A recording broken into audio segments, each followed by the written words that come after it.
Hi అండి అందరికీ. నా ఛానల్ ఎవరైనా కొత్తగా చూస్తున్నట్టయితే ప్లీజ్ సబ్స్క్రైబ్ చేయండి. ఇక ఈరోజు కార్తీక దీపం 2లో ఏం జరిగిందంటే, ఇక కార్తీక్ మనసు నిండా అలజడి. ఒకవైపు కన్నతల్లి కాంచనాశలు, మరోవైపు కఠినమైన నిజం. దీపను చూడగానే కార్తీక్ కళ్ళు చెమ్మగిల్లాయి. ఏంటి బావా అంతలా బాధపడుతున్నావు?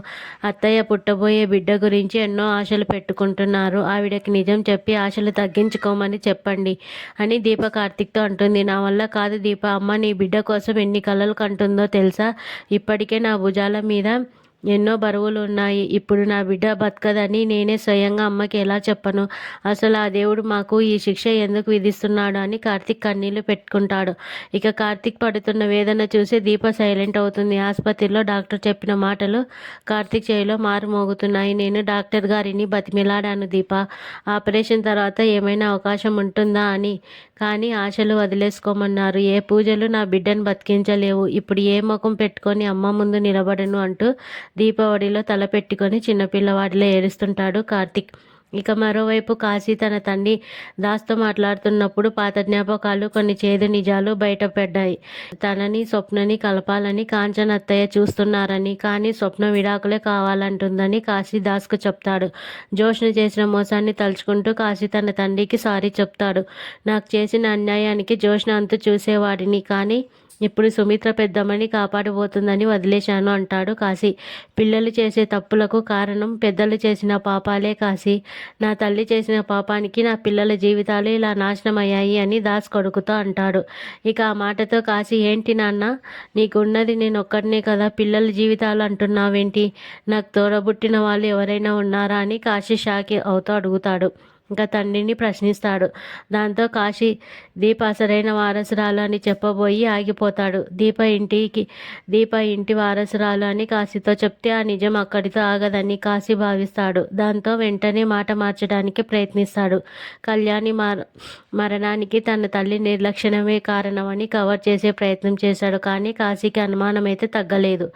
ఇక మరోవైపు జోష్న గురించి మాట్లాడుతూ సుమిత్ర పెద్దమ్మను కాపాడుకోవడానికి జోష్న బోన్ మ్యారో ఇస్తోందని చెప్తాడు. ఆ మాటకి షాక్ అయిన దాస్, జోష్న బ్లడ్ శాంపిల్స్ మొదట మ్యాచ్ కాలేదన్నారు కదా అని ఆశ్చర్యంగా అడుగుతాడు. అవును నాన్న, కానీ రెండోసారి డాక్టర్ హారిక గారు మ్యాచ్ అయ్యాయని చెప్పారు. ఇప్పుడు ఆపరేషన్ జరుగుతుందని దాస్తో చెప్తాడు కాశీ. ఆ మాట వినగానే దాస్ గుండె ఆగిపోయినంత పని అవుతుంది. జోష్న అసలు సుమిత్ర కూతురే కాదు, మరి శాంపిల్స్ ఎలా మ్యాచ్ అయ్యాయి? ఏదో పెద్ద కుట్ర జరుగుతుందని గ్రహించిన దాస్ వెంటనే ఆసుపత్రికి పరుగులు తీస్తాడు. ఆసుపత్రిలో జోష్న తనలో తాను మదన పడుతోంది. తన బ్లడ్ శాంపిల్స్ గురించి డాక్టర్ హారికకు పక్కకు పిలిచి నిలదీసింది. డాక్టర్, నాకు నిజం చెప్పండి, మొదట నా శాంపిల్స్ మ్యాచ్ కాలేదన్నారు, ఇప్పుడు అయ్యాయని ఎలా చెప్తున్నారు? అబద్ధం చెప్పమన్నారా? ఎవరైనా చెప్పిస్తున్నారా అని జోష్న అడుగుతుంది. నువ్వు సుమిత్ర గారి కూతురువే కదా జోష్న, మరి నీకెందుకు అనుమానం అంటుంది. నా తల్లి ప్రాణాలు కాపాడడం నీకు ఇష్టం లేదా? ఆపరేషన్ అంటే భయమా అని డాక్టర్ హారిక జోష్నని ఎదురు ప్రశ్న ప్రశ్నిస్తుంది.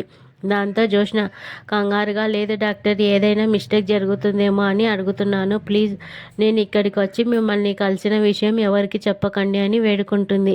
దూరం నుంచి ఇదంతా గమనిస్తున్న దాస్ జోష్న డాక్టర్తో చేతులు కలిపిందని, సుమిత్రను చంపడానికి ప్లాన్ చేస్తోందని తప్పుగా అర్థం చేసుకుంటాడు. ఆవేశంతో డాక్టర్పై దాడి చేయబోతుండగా కరెక్ట్ టైంకి వచ్చి కార్తీక్ ఆపుతాడు. దాస్కి అసలు విషయం చెప్తాడు. ఇక మామయ్య ఆగు, డాక్టర్ హారిక గారికి అన్నీ తెలుసు. సుమిత్ర గారి అసలైన కూతురు ఎవరో నీకు ఎలా తెలుసో ఈమె కూడా తెలుసు అని కార్తీక్ చెప్తాడు. అప్పుడు డాక్టర్ హారిక అసలు విషయం బయట పెడుతుంది. జోష్న తనని ఎందుకు కలిసిందో, రిపోర్ట్ల విషయంలో జోష్న పడుతున్న టెన్షన్ ఏంటో కార్తీక్ దాస్లకు ముందు పెడుతుంది. మరోవైపు శ్రీధర్ స్వీట్లు తీసుకొని వచ్చి దీపను కాంచనకు ఇవ్వమని చెప్తాడు. కానీ శౌర్య మధ్యలో అడ్డుపడుతుంది. అమ్మతో నానమ్మ మాట్లాడటం లేదు తాతయ్య, అమ్మ పడితే నానమ్మ అస్సలు తినడం లేదని శౌర్య చెప్తుంది. శ్రీధర్ ఆశ్చర్యపోయి ఏమైందని దీపని అడుగుతాడు. దీప అసలు విషయం చెప్తుంది. మీ గురించి గొడవ జరిగిందని దీప జరిగింది మొత్తం చెప్తుంది. కార్తీక్ అలా మాట్లాడాడు. శ్రీధర్ ఆశ్చర్యపోతాడు.